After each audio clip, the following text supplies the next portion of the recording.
প্রিয় শিক্ষার্থী বন্ধুরা, আসসালামু আলাইকুম। ওয়ান সলিউশন পয়েন্টের পক্ষ থেকে সকলকে জানাই স্বাগতম। আজকে আমরা এসএসসি হায়ার ম্যাথের 12 অধ্যায়টা করাবো। তো অধ্যায়টার নাম হচ্ছে ভেক্টর, এবং আজকে আমরা এই ভেক্টরের বেসিক থেকে শুরু করে বিস্তারিত আলোচনা করব, যাতে এই অধ্যায় থেকে পরীক্ষায় যেভাবে প্রশ্ন আসুক না কেন আমরা সেগুলো বুঝে অ্যান্সার করতে পারি। সাথে কিছু এমসিকিউ করাবো ইম্পর্টেন্ট দেখে। আর আমি এই আজকের ক্লাসটাই আমাদের মেন বইয়ের টপিকের সাথে মিল রেখে করানোর চেষ্টা করব। আর আমি অনেকদিন পর হায়ার ম্যাথ ক্লাস করাচ্ছি, তো ক্লাসটা কেমন হয়েছে তোমরা কমেন্টে জানিও। আর দেরি না করে চলো শুরু করা যাক।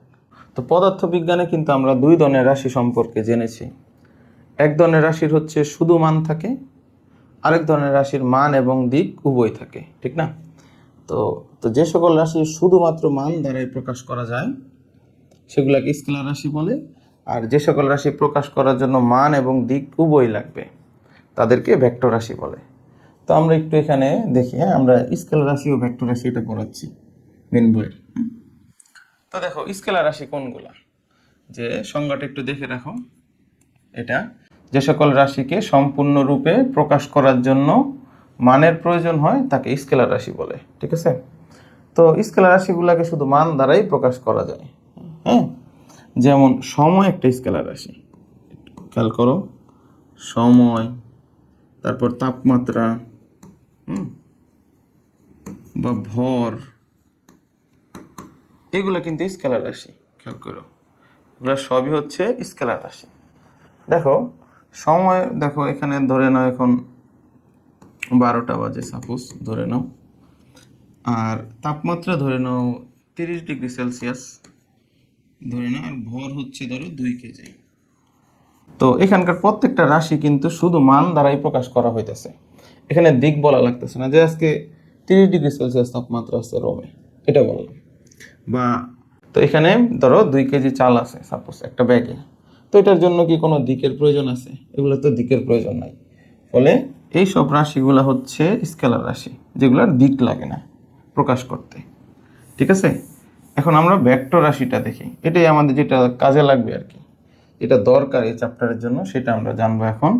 ভেক্টর রাশি, তো যে সকল রাশিকে সম্পূর্ণরূপে প্রকাশ করার জন্য মান এবং দিক উভয় প্রয়োজন হয় তাকে ভেক্টর রাশি বলে। অর্থাৎ ভেক্টর রাশি প্রকাশ করার জন্য মানও লাগবে এবং দিকও লাগবে। তো একটা উদাহরণ এরকম ধরে নাও, যে ধরে নাও এটা তোমার বাসা, এইচ দ্বারা বাসা বোঝাচ্ছি, ঠিক আছে? আর ধরো এটা হচ্ছে তোমাদের স্কুল, ধরে নাও আর কি সাপোজ। তো তোমার বাসা থেকে স্কুলের দূরত্ব 50 মিটার, ঠিক আছে? এখন তুমি তো জানোই, কিন্তু অপরিচিত একটা লোক আসলো তোমার বাসায়, তখন তুমি তাকে কিভাবে বলবা যে বাসা থেকে স্কুলের দূরত্ব 50 মিটার? সেটা বললে ওই লোকটা তো এইদিকেও সোজা 50 মিটার যেতে পারে, ঠিক না? আবার লোকটা এইদিকেও 50 মিটার যেতে পারে, কারণ সে তো চিনে না। হ্যাঁ, এদিকেও যেতে পারে, এখন বা এদিকে কিংবা এদিকে। তো এখন তাকে যদি আমি ফিক্সড করে বলে দিই যে বাসা থেকে ধরো ডান দিকে, এই যে এটা ডান দিক, এদিকে ধরে নাও আমার হাতে ডান দিক, এইদিকে 50 মিটার গেল। তো এই যে 50 মিটার, তো এটা একটা মান, এটা একটা স্কেলার, শুধু মান আছে, এটা একটা মান না। কিন্তু আমি যখনই মানের সাথে সাথে দিক বলে দিলাম, যে বাসা থেকে ডান দিকে গেলে, হ্যাঁ, এই যে ডান দিকটা ইউজ করলাম, তখনই সেটা ভেক্টর রাশি হয়ে গেল মানের সাথে সাথে দিক বলার কারণে। তো আমরা তো বুঝতেই পারলাম যে এটার মান এবং দিক উভয় আছে ভেক্টর রাশির, ঠিক আছে? শুধু যদি মান বলতাম তাহলে সেটা স্কেলার বোঝাতো, আর মানের সাথে দিক বলে সেটা ভেক্টর বোঝায়। তো আমরা এরকম ভেক্টর রাশি কয়েকটা আমরা জানি, হ্যাঁ, সেগুলোর আমরা একটু বলে দিই, যে একটা ছন্দের সাহায্যে মনে রাখা যায় আমাদের ভেক্টর রাশিগুলা। যেমন এরকম ছন্দটা হচ্ছে এরকম, ভবে সব প্রিয়তম, প্রিয়তম, হ্যাঁ, এটা একটু মনে রাখো ছন্দটা। তো এই ছন্দের সাহায্যে আমরা ভেক্টর রাশিগুলো জানতে পারবো। তো দেখো এখানে ভতে বোঝাচ্ছে ভরবেগ, এই ভতে, এটা হচ্ছে ভরবেগ, ঠিক আছে? আর এই বেতে শুধু বেগ, তো সতে হচ্ছে সরণ, আর এই বতে বোঝাচ্ছে বল। ঠিক আছে, এগুলো একটু মনে রাখো, কারণ কাজে লাগতে পারে, এমসিকিউতে আসে অনেক সময়। আর এটা হচ্ছে প্রাবল্য। হ্যাঁ, তো আমি একটু বড় করে লিখি একটা। এটা হচ্ছে প্রাবল্য বোঝাচ্ছে প দিয়ে, প্রাবল্য। তারপর ওতে হচ্ছে ওজন, আর এই ততে হচ্ছে ত্বরণ, আর এই মতে হচ্ছে মন্দন। ঠিক আছে, আমি এখানে যেগুলো লিখলাম প্রত্যেকটা রাশি হচ্ছে ভেক্টর রাশি, এগুলো মানের সাথে সাথে দিক আছে।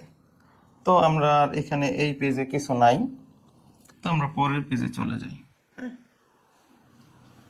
তো এখন দেখো আমাদের এই জিনিসটা জানতে হবে যে ভেক্টর রাশির জ্যামিতিক প্রতিরূপ। ঠিক আছে, তো আমরা ভেক্টর রাশির রূপটা দেখাবো। হ্যাঁ, জ্যামিতিক রূপটা কেমন, তো চিত্র যেহেতু আঁকবো তার দিকও দেখাতে হবে, এই যেরকম দিক দিয়ে দেখালাম। তো দেখো এটা একটা এবি ভেক্টর বলতে পারি আমরা। ঠিক আছে, জ্যামিতিক রূপটার কথা বলতেছি। তো এই যে এটা আমাদের বোঝাচ্ছে না, দেখো তীরের ডিরেকশনটা দেখো, এটা বোঝাচ্ছে এ থেকে বি এর দিকে। তাহলে শুরু হচ্ছে কোথা থেকে, এ বিন্দু থেকে চিত্রের, এই যে এই রেখাটা। তো এই চিত্রের এ বিন্দুর নাম হচ্ছে আদি বিন্দু, শুরুর বিন্দুটা আর কি, আদি বিন্দু, আদি বিন্দু। আর এটাকে বলা হয় প্রান্ত বিন্দু, প্রান্ত বিন্দু বা অন্তবিন্দু বলতে পারে। ঠিক আছে, মানে এটা শেষ বিন্দু। এবি ভেক্টরের শুরু হচ্ছে এ দিয়ে, বি এ তে হচ্ছে শেষ। আমরা ডিরেকশন দেখে এটাই বুঝি, এ থেকে বি এর দিকে, তাই না? আদি বিন্দুকে বলা হচ্ছে ইনিশিয়াল পয়েন্ট, এখানে লেখা আছে। আদি বিন্দুর আরেকটা নাম হচ্ছে ইনিশিয়াল পয়েন্ট, আর প্রান্ত বিন্দুর নাম হচ্ছে টার্মিনাল পয়েন্ট, এটা মনে রাখতে পারো। এখন এটা তো গেল আমাদের চিত্র। ঠিক আছে, ভেক্টরের কিভাবে দিকটা থাকে, শুরু হয় কিভাবে, শেষ হয় কিভাবে। হ্যাঁ, তাহলে এটাকে কিন্তু আমরা এ বি এইভাবে লিখতে পারি। এই ব্যাপারটাকে উপরের চিত্র দ্বারা যা বোঝানো হচ্ছে এটাকে লিখিত আকারে লিখলে এইভাবে বোঝা যায়, অর্থাৎ এ থেকে শুরু হয়ে দিকটা হচ্ছে বি এর দিকে। ঠিক আছে, এটাকে এবি ভেক্টর চিহ্ন দ্বারা প্রকাশ করা হয়, উপরে এরকম লেখা যায়। আর আরেকটা কথা মনে রাখো এখান থেকে, যে যদি আমরা কোনো ভেক্টরের পরিমাণ বুঝাই, মানে রেখাংশের দৈর্ঘ্য বোঝাতে মডুলাস দিতে হয়। অর্থাৎ আমরা যদি এই ভেক্টরটার কিন্তু মান এবং দিক উভয় আছে। ঠিক আছে, এখন আমি যদি শুধু মানের দরকার হয়, শুধু মান কিন্তু স্কেলার। ঠিক আছে, তাহলে এই মান বোঝাতে কিন্তু এরকম লিখতে হয়, এ বি এ ভেক্টরকে এরপর মডুলাস দিয়ে লিখতে হবে। এটা মান আসলে দৈর্ঘ্য বোঝায় আর কি, দৈর্ঘ্য। ঠিক আছে, তো দৈর্ঘ্য তো একটা স্কেলার রাশি, তো দৈর্ঘ্যের মধ্যে তো আর দিক থাকবে না, এর জন্য এই মডুলাস দিয়ে কিন্তু শুধু দৈর্ঘ্য বোঝায়। দেখো এটা লেখা আছে, হ্যাঁ, এই যে। আর এটাকে সংক্ষেপে এবি দ্বারা প্রকাশ করা হয়, অর্থাৎ দৈর্ঘ্য বোঝালে তুমি এইভাবেও লিখতে পারবা, আবার এটাকে সংক্ষেপে এবি দ্বারাও লেখা যায়। হ্যাঁ, এটার কিন্তু আর কোনো ভেক্টর নাই, এটা এখন স্কেলার হয়ে গেছে কিন্তু। হ্যাঁ, এখন এটার দিক নাই, এটারও দিক নাই, এটাকেই এইভাবে লেখা হয় সংক্ষেপে। ঠিক আছে, তো এখানে ভেক্টর বলতে জ্যামিতিক ভেক্টরকেই বুঝবো, এটা এমসিকিউর জন্য মনে রাখতে পারো। কিন্তু এখন আমাদের যে টপিকটা জানা লাগবে সেটা হচ্ছে ধারক রেখা। ঠিক আছে, এই যে এই টপিকটা বুঝবো, ভেক্টরের ধারক রেখা, এটা ভালো মতো খেয়াল করো। ধারক রেখা বুঝতে হলে প্রথম আমরা একটা বিষয় দেখি এরকম। তো ধরো এটা একটা অসীম রেখা নিচ্ছি আমরা, হ্যাঁ, অসীম রেখা, এই রেখার কোনো শেষ নাই। ঠিক আছে, আর আরেকটা ভেক্টর নেই এখানে, এই যে। ঠিক আছে, আচ্ছা দেখো এখন, তো ধরে নাও এবি হচ্ছে একটা অসীম রেখা। ঠিক আছে, এবি রেখাটার কোনো কিন্তু শেষ নাই। হ্যাঁ, আর সিডি হচ্ছে একটা ভেক্টর, এই যে। ঠিক আছে, কোন একটা ভেক্টর সঙ্গে হচ্ছে এরকম যে কোনো ভেক্টর, এই যে এটা, কোনো ভেক্টর যে অসীম রেখার অংশ বিশেষ, তাকে ওই ভেক্টরের ধারক রেখা বলে। অর্থাৎ এই সিডি ভেক্টরটা এই অসীম রেখা, মানে এই এবি রেখার অংশ, তাই এই সিডি ভেক্টরের ধারক রেখা হচ্ছে এবি। ঠিক আছে, তো এটা একটু প্রথম মনে রাখো, ধারক রেখাটা কি, যে কোনো একটা রেখা যে অসীম রেখার অংশ হবে তাকেই ওই ভেক্টরের ধারক রেখা বলবে, অসীম রেখাটাকে। এখন আমরা আরেকটা জিনিস দেখি যে ধারক রেখা কখন এক হয়, এই জিনিসটা জানা লাগবে প্রথম। ঠিক আছে, এটা একটু মনে রেখো যে ভেক্টরের ধারক রেখা কখন এক হবে, মানে সেম হবে আর কি, এটা বোঝাচ্ছি। তো দেখো এখানে একটা তো এটা একটা অসীম রেখা, মনে রেখো যে ডট ডট দিয়ে লাইন লিখছি, এটা অনেক বড় একটা অসীম রেখা। তো এই অসীম রেখার উপরে ধরে নাও এখানে একটা ভেক্টর আছে, হ্যাঁ, আরো একটা ভেক্টর আছে ধরো।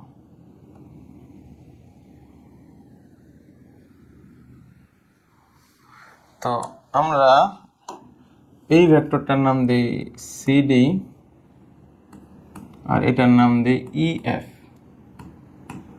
দেখো এই সিডি এবং ইএফ ভেক্টরের ধারক রেখা এক, কারণ কি তারা একই লাইন বরাবর আছে, বা এই সিডি ভেক্টর এবং ইএফ ভেক্টর এই অসীম রেখা যে এবি রেখাটা আছে তার অংশ হয়ে গেছে।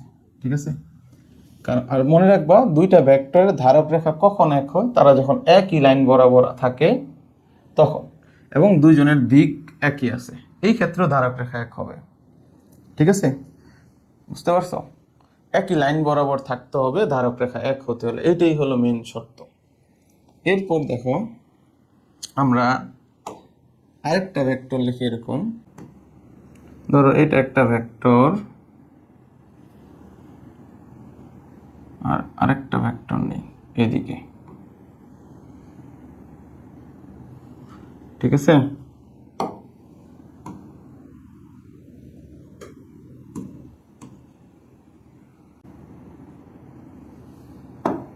এটার নাম সিডি দিলাম, এটার নাম এফ ই দিই, মানে ইএফ। দেখো এই দুইটা ভেক্টরেরও এই সিডি এবং ইএফ ভেক্টরের ধারক রেখাও এক, কিন্তু প্রথমটা হচ্ছে দিক একই দিকে হয়ে ধারক রেখা সেম হয়েছে, এই ক্ষেত্রে দুইজনের দুইটা ভেক্টরের দিক বিপরীত হয়ে ধারক রেখা এক হয়েছে। ঠিক আছে, এই ক্ষেত্রেও ধারক রেখা এক হতে পারে, কারণ এই সিডি এবং ইএফ ভেক্টরটা এবি রেখার অংশ, একটা সরল রেখা বা একটা লাইন বরাবর আছে এই দুইটা, এই যে এই সিডি এই ইএফ ভেক্টর। হ্যাঁ, এটাকে এফই বলা যাবে না, কিন্তু এটাকে ইএফই বলতে হবে। ঠিক আছে, কারণ শুরুর বিন্দুটা ই আর শেষ বিন্দুটা হচ্ছে এফ। ঠিক আছে, তো এই সিডি এবং ইএফ ভেক্টর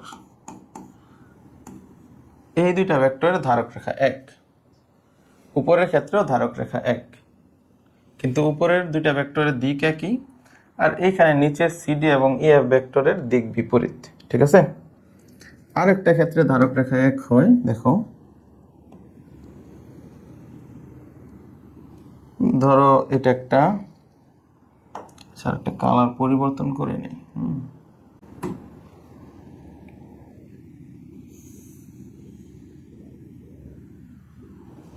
খেয়াল করে দেখো এখানে আমি যে সবুজ কালারটা দিয়ে ধরো এখানে সিডি লিখলাম, তাহলে এটা হচ্ছে সিডি ভেক্টর, আর এটাকে ধরো ইএফ ভেক্টর। হ্যাঁ, হলুদ কালারটা হচ্ছে ইএফ ভেক্টর। এখন এই যে দুই একটা ভেক্টর আরেকটা ভেক্টর উপর পড়ে গেছে, তারপরও এই দুই ভেক্টরের ধারক রেখা এক, কারণ কি তারা একই লাইন বরাবর আছে। বুঝতে পারছো? একই সরল রেখা বরাবর আছে দেখা এদেরও ধারক রেখা এক, অর্থাৎ এই সিডি এবং ইএফ ভেক্টরের ধারক রেখাও এবি। বুঝতে পারছো? অসীম রেখা তাহলে এখানেও সিডি আর এটা একটা ভেক্টর আর ইএফ একটা ভেক্টর, এই তিনটা ক্ষেত্রে ধারক রেখা এক হবে। ঠিক আছে, এবং ধারক রেখা এক হওয়ার সাথে সাথে এদের মধ্যে আরেকটা আমরা বৈশিষ্ট্য লক্ষ্য করতে পারি। দেখো যখনই এদের ধারক রেখা এক হয়ে যাচ্ছে তখন কিন্তু এরা সমান্তরাল হয়ে যায়। ঠিক আছে, দুইটা রেখা সমান্তরাল হওয়ার জন্য মানে ব্যাপারটা কি, কন্ডিশন দেখো, এটা একটা রেখা ধরে নাও আরেকটা রেখা, হুম, তো এই দুইটা রেখা কিন্তু সমান্তরাল। কারণ কি? কারণ হচ্ছে এই রেখা দুইটাকে এরকম পাশাপাশি চললেও একটা রেখা আরেকটা রেখাকে ছেদ করে যাবে না। বুঝতে পারছো? মানে এই যে একটা একটার উপর দিয়ে চলে যেতে পারবে কিন্তু ছেদ করবে না। ঠিক আছে? তো ছেদ করতে হলে কি হবে? ধরো এই যে এরকম আছে, এখন কিন্তু এটা ছেদ করে যাবে। খেয়াল করে দেখো, এই যে এই পয়েন্টে কিন্তু ছেদ করে গেছে।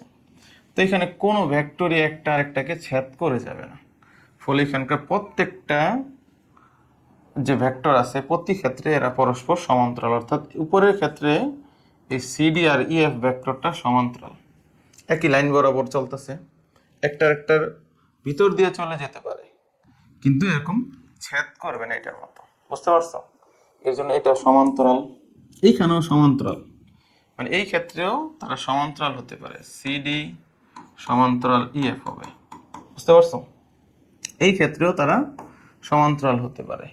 ঠিক আছে? দিক বিপরীত হইলো কিন্তু চলার সময় একজন একজনের মধ্যে দিয়ে চলে গেল কিন্তু ছেদ করলো না, তাহলে তারা সমান্তরাল।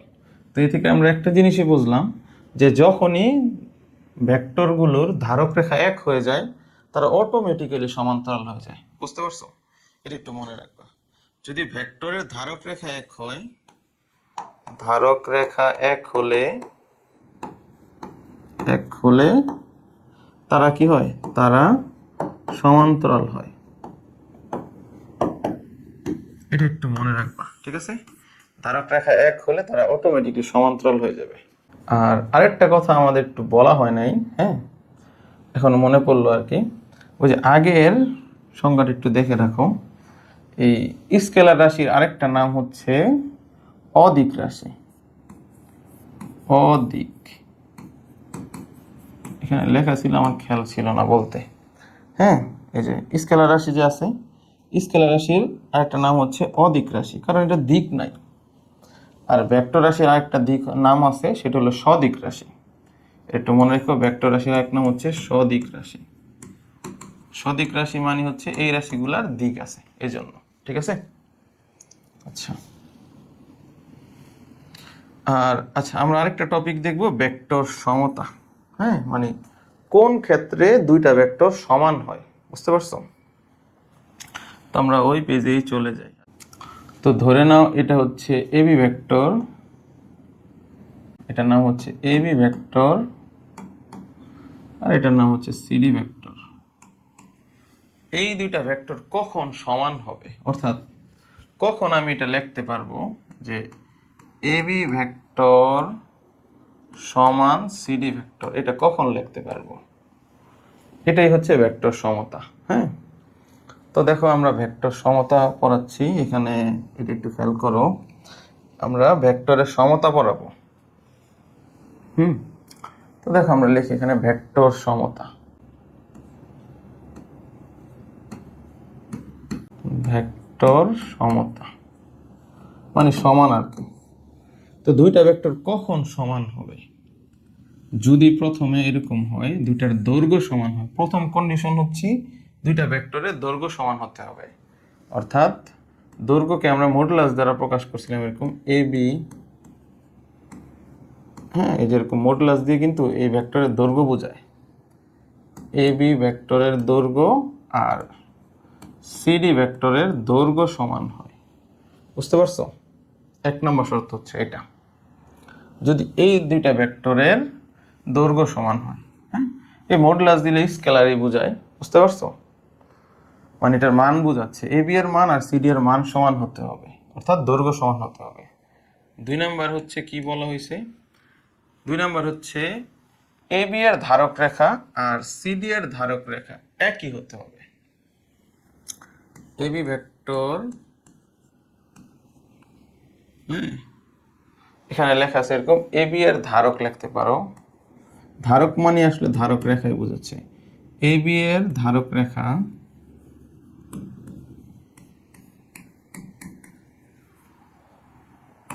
সিডি এর ধারক রেখার সাথে, সিডি এর ধারক রেখার সাথে অভিন্ন।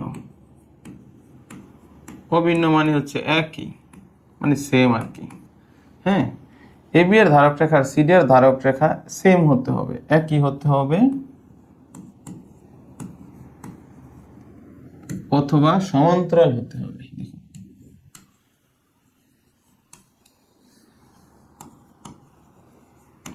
সমান্তরাল হতে হবে, বুঝতে পারছো? অর্থাৎ আমাদের দ্বিতীয় শর্ত হচ্ছে এবি এর ধারক রেখা, এই এবি ভেক্টরের ধারক রেখা আর সিডি ভেক্টরের ধারক রেখা এক হতে হবে, অর্থাৎ তাদেরকে একই লাইন বরাবর আসতে হবে। হ্যাঁ, এরকম আর কি। ধরো এই যে এটাকে এরকম একই লাইন বরাবর আগে পিছে হইলেও কোনো সমস্যা নাই, ঠিক আছে? একই লাইন বরাবর আসলেই তো তাদের ধারক রেখা এক হয়ে যায়। তাহলে যে সিডি ভেক্টর একই লাইন বরাবর আছে, তাহলে তাদের ধারক রেখা এক হবে। যদি এই ধারক রেখা এক না হয়, যদি এটা না হয়, তাহলে তাদেরকে অবশ্যই কি হতে হবে? সমান্তরাল হতে হবে। দেখো এই যে সমান্তরাল হয়ে গেছে, এবি ভেক্টরটা সিডি এর সমান্তরাল আছে। হ্যাঁ, কারণ কি? কারণ এটা তো ছেদ করে না, এরকম আনলে করে একটা একটার মধ্যে দিয়ে চলে যায়, কিন্তু ছেদ তো করতেছে না। ফলে এবি ভেক্টর আর সিডি ভেক্টরের ধারক রেখা এক না হলে, এক প্রথমে বলছি যদি এক হয় তাহলেও তারা সমান্তরাল হয়, ধারক রেখা এক হয়ে গেলে। ধারক রেখা এক না হলেও তারা সমান্তরাল হবে। তো এটাই বলছে আর কি, হ্যাঁ, যে এবি এর ধারক রেখা আর সিডি এর ধারক রেখা একই হতে হবে অথবা সমান্তরাল হতে হবে, ঠিক আছে? এই শর্তটা মানে আরেকটা শর্ত আছে, তিনটা কন্ডিশন মানলে। হ্যাঁ, আরেকটা কন্ডিশন হচ্ছে, 3 নাম্বার হচ্ছে, দেখো এবি ভেক্টরের দিক, এবি ও সিডি এর দিক একই মুখী হতে হবে, এর দিক একমুখী হতে হবে, ঠিক আছে?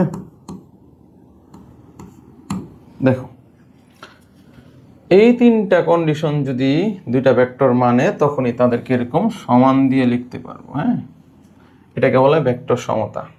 পরীক্ষার মধ্যে 2 মার্কের জন্য কিন্তু আসে এই প্রশ্নটা। হ্যাঁ, আর প্রশ্নটা শুরু করার আগে বলবে এখানে কিছু কথা লিখতে হবে এই জায়গাটার মধ্যে। কি কথা লিখবা? এবি ভেক্টরকে সিডি ভেক্টরের সমান বলা হবে যদি নিচের শর্তগুলো মানে। বাস, এটা লেখার পরে এই তিনটা শর্ত লিখে দিবা, ঠিক আছে? তাহলেই হয়ে যাবে। তো আরেকটু কথা একটু খেয়াল রাখো এখানে, হ্যাঁ, যে এবি কে আমরা ইউ ভেক্টর দ্বারা প্রকাশ করতে পারি, বইতে আমাদের এইভাবেই লেখা হয়েছে, কিন্তু আমরা যদি এইভাবেও করি কোনো সমস্যা নাই। আর সিডি কে ভি ভেক্টর লেখা হয়েছে, তাহলে যত জায়গায় এবি আছে, এবি ভেক্টর আছে, সেখানে তুমি ইউ ব্যবহার করতে পারো, আর যত জায়গায় সিডি আছে সেটাকে তুমি ভি ভেক্টর ইউজ করতে পারো। হ্যাঁ, তো এইভাবে লিখলেও সমস্যা হবে না, ঠিক আছে? এখন আরেকটা ব্যাপার খেয়াল রাখো, যে দুইটা ভেক্টর কখন বিপরীত হয়ে যায়, এটা একটু মাথায় রাখতে হবে, যে বিপরীত ভেক্টর কখন হয়। দেখো বিপরীত ভেক্টর হতে হলে এই দুইটা শর্ত প্রথমে মানতে হবে, অর্থাৎ দুইটা ভেক্টরের দৈর্ঘ্য সমান হতে হবে। দেখো ইউ আর ভি লেখা আছে, এই যে ইউ ভেক্টর আর ভি ভেক্টরের দৈর্ঘ্য সমান হতে হবে, প্রথম শর্ত। এর জন্য মডুলাস ইউজ করা হয়েছে, কারণ দৈর্ঘ্য একটা স্কেলার রাশি, শুধু মান আছে সেটার জন্য। তাহলে প্রথমে দুইটা ভেক্টরের দৈর্ঘ্য সমান হতে হবে। 2 নম্বর হচ্ছে এই শর্তটা মানতে হবে, ঠিক আছে? এটা তো বুঝছই। আর 3 নম্বর শর্তটা শুধু চেঞ্জ হবে, অর্থাৎ 3 নম্বর শর্তটা চেঞ্জ হলেই তারা বিপরীত ভেক্টর হয়ে যাবে, ঠিক আছে? শর্তটা কি? এ বি এর দিক আর সিডি এর দিক একই মুখীর জায়গায় শুধু যদি বিপরীতমুখী লিখে দাও, তাহলেই তারা দুইটা ভেক্টর বিপরীত হয়ে যাবে, বুঝতে পারছো? অর্থাৎ ঘটনাটা এমন হবে, এটা যদি হয় এ বি, এইটা হবে সিডি, এই যে সিডি ভেক্টর। এই দুইটা ভেক্টরের এই দুইটা কন্ডিশন মানলো, কিন্তু শেষেরটা গিয়ে দেখা গেল দিক উল্টা হয়ে গেছে, বিপরীত হয়ে গেছে, তাহলে এ বি আর সিডি কে তখন বিপরীত ভেক্টর বলবো, ঠিক আছে? তো এখানে দেখো আরেকটা জিনিস একটু বুঝিয়ে দিই। এরকম ধরে নাও আমাদের এখানে একটা এবি ভেক্টর আছে, তো এবি ভেক্টরটাকে আমরা কিন্তু মাইনাস দিয়ে বি এ ভেক্টর লিখতে পারি। দুইটা একই জিনিস বোঝায়, বুঝতে পারছো? দুইটা একই জিনিস কিভাবে? যদি মাইনাস থাকে তাহলে উল্টা বুঝাবে। হ্যাঁ, দেখো এই যে এটা হচ্ছে এবি, ঠিক আছে।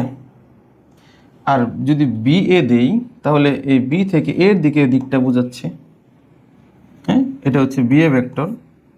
আর এর সামনে যদি আবার মাইনাস দিই তাহলে বোঝাবে যে বি এ ভেক্টরের দিক আবার ঘুরে গেছে, অর্থাৎ সেটা আবার এবিকেই প্রকাশ করতেছে। বুঝতে পারছো? এটা দ্বারা তখন সহজেই মনে রাখো এবি ভেক্টরকে মাইনাস দিয়ে বি এ ভেক্টর লেখা যায়, এই দুইটার মান আসলে একই। ঠিক আছে। আরেকটা জিনিস দেখো, এখন আমরা দুইটা ভেক্টরের যোগ শিখব। ঠিক আছে, এই দুইটা ভেক্টরকে কিভাবে যোগ করা হয়। হ্যাঁ, দেখো, তো প্রথমে আমাদের বুঝতে হবে দুইটা ভেক্টর একই ক্রমে আছে কিনা সেটা। দেখো, তো দেখো ধরে নাও এটা হচ্ছে একটা ভেক্টর, হ্যাঁ, এই যে, আর আরেকটা ভেক্টর হচ্ছে ধরো এখানে। ঠিক আছে, তাহলে এই দুইটা ভেক্টর কিন্তু একই ক্রমে আছে, এ বি সি। কিভাবে বুঝলাম? এটা ধরে নাও এ বি হচ্ছে প্রথম ভেক্টর, বি সি হচ্ছে দ্বিতীয় ভেক্টর। ঠিক আছে, একই ক্রমে আছে কিভাবে বুঝলাম? দেখো, একটা ভেক্টর এ বি এর শেষ বিন্দুটা যেই জায়গায়, এই যে এইখানে বি বিন্দুতে শেষ হয়েছে, ওই বি বিন্দু থেকে আবার নতুন একটা ভেক্টর শুরু হয়েছে, বিসি।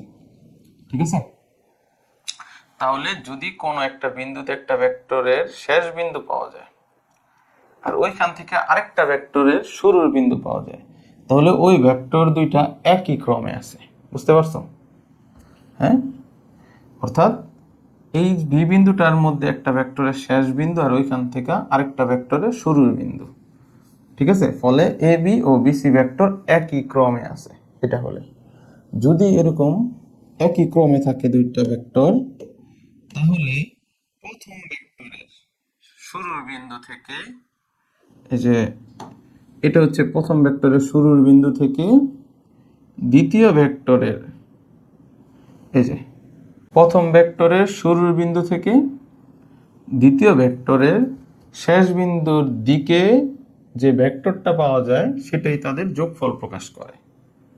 ঠিক আছে, অর্থাৎ অর্থাৎ কি, অর্থাৎ এবি ভেক্টরের, এই যে, অর্থাৎ এবি ভেক্টর প্লাস বিসি ভেক্টরের সমষ্টি বা লব্ধি হচ্ছে এসি ভেক্টর।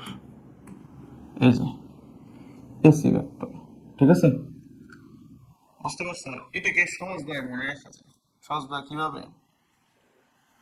ধরে নাও তুমি এ থেকে বিতে গেছো, এ থেকে বিতে আসছো, আর বি থেকে সিতে গেছো, আর তাহলে এভাবে ঘুরে গেছো, এ থেকে বিতে আসছো, বি থেকে সিতে গেছো, আর সরাসরি তুমি এ থেকে সিতে এসে পড়লা। এটাই হচ্ছে তার যোগফল, যেটা ডিরেক্ট আসলা। ওই দুইটার মতো ঘুরে না গিয়ে এই এই পথে গেলা, এখান থেকে সিতে গেলা, এইভাবে না গিয়ে সরাসরি তুমি সিতে পৌঁছায় গেলা, অর্থাৎ তাহলে এই দুইটার যোগফলই হচ্ছে এসি। বুঝতে পারছো? তো এই ঘটনাটাকে কিন্তু ভেক্টর যোগের ত্রিভুজবিধিও বলা হয়। দেখো, এখানে একটা ত্রিভুজ তৈরি হয়ে গেছে, ঠিক না? ঘটনাটা তো এমনই যে এ থেকে তুমি বিতে গেছো, বি থেকে তুমি সিতে গেছো, এ থেকে বি আর বি থেকে সি। ঠিক আছে না? তাহলে এই দুইটা ভেক্টরের যোগফল কিভাবে প্রকাশ করে? প্রথম ভেক্টরের শুরুর বিন্দু আর দ্বিতীয় ভেক্টরের শেষ বিন্দুর দিকে যে ভেক্টরটা পাওয়া যায় এটাই তাদের যোগফল প্রকাশ করে, তাই তো? এসি। ঠিক আছে, তাহলে এটা যোগ করার সাথে সাথে কিন্তু একটা ত্রিভুজ হয়ে গেল না?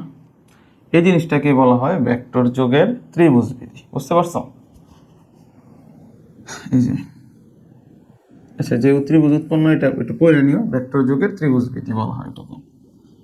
তো এখন দেখো, আমরা ভেক্টর বিয়োগটাও শিখে ফেলবো। ভেক্টরের বিয়োগ এখান থেকে করা যায়। দেখো, আমরা এই বিসি বাহুটাকে এখানে রেখে কি করতে পারি? দেখো, এসি মাইনাস এবি করতে পারি। এটাও তো করা যায়, এবি ওই পাশে নিয়ে গেলাম, এসি মাইনাস এবি করলাম আর কি। এখন এখানে কি ঘটনাটা করছে দেখো, এই চিত্রটা দিয়েই বুঝাই। আচ্ছা, উপরটা একটু মুছে দিই এগুলা। হ্যাঁ, এখন দেখি এটা এ বি সি। ঠিক আছে, এখন এই যে বিসি যে পেলাম, এটা তো বিয়োগ করে পেলাম, দুইটা ভেক্টরকে বিয়োগ করে আমি বিসি পাইছি না? এখন কোন বাহুটা হচ্ছে তাদের বিয়োগফল, এটাই বুঝতে হবে প্রথম। কে হচ্ছে তাদের বিয়োগফল? বিসি না? এখন বিসি কে কেন বিয়োগ হতে হলো এখানে?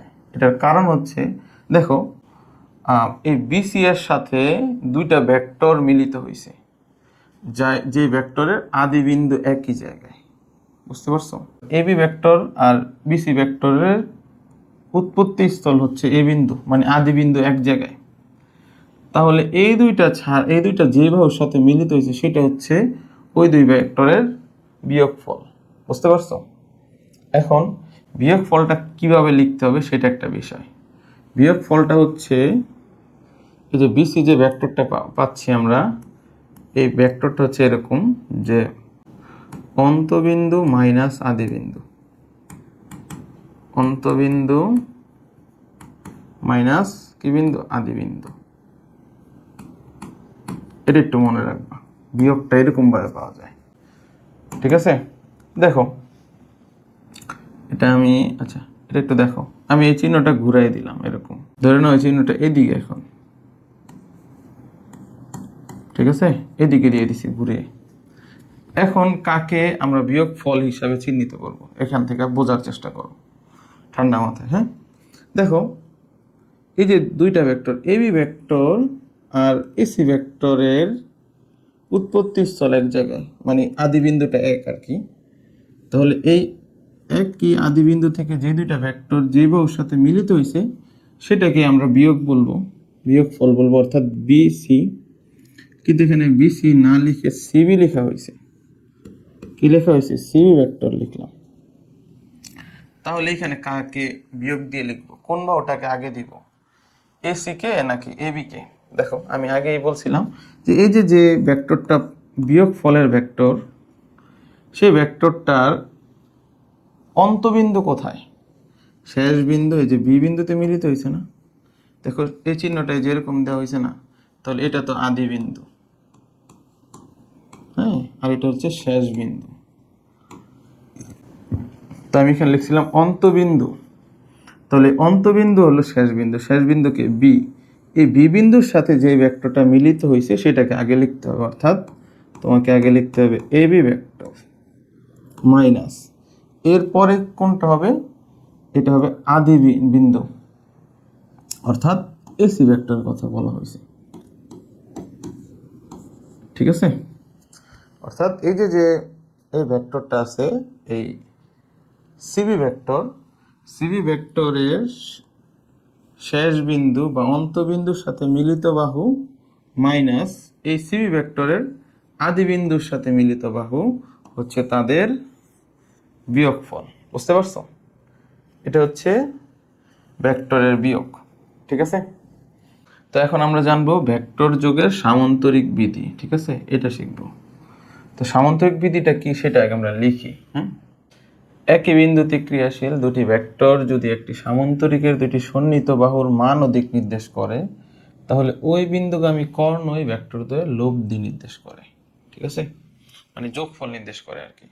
তো ব্যাপারটা একটু বুঝিয়ে দিই, এরকম যে সংজ্ঞা পড়ে হয়তো বুঝতে পারবা না। তো দেখো এই যে এটা একটা সামান্তরিক নিলাম, ঠিক আছে, ধরে নাও সামান্তরিকটার নাম হচ্ছে এবিসিডি। এবিসিডি একটা সামান্তরিক। ঠিক আছে, সামান্তরিকের একই বিন্দুতে, ধরে নাও এই যে এই বিন্দুতে ক্রিয়াশীল মানে চলমান দুইটা ভেক্টর আছে, একটা ভেক্টরের নাম এবি আর একটা ভেক্টরের নাম দিই এডি। যদি এরকম হয় তাহলে এই বিন্দুগামী একটা রেখা টানতে হবে। হ্যাঁ,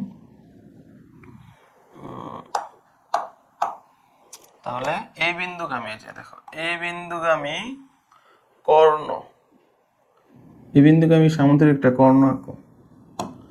এই বিন্দুগামী এই কর্ণটাই এই দুইটা ভেক্টরের লব্ধি প্রকাশ করে, মানে যোগফল প্রকাশ করে। এই কর্ণটাই যোগফল প্রকাশ করবে, এই যে কর্ণ।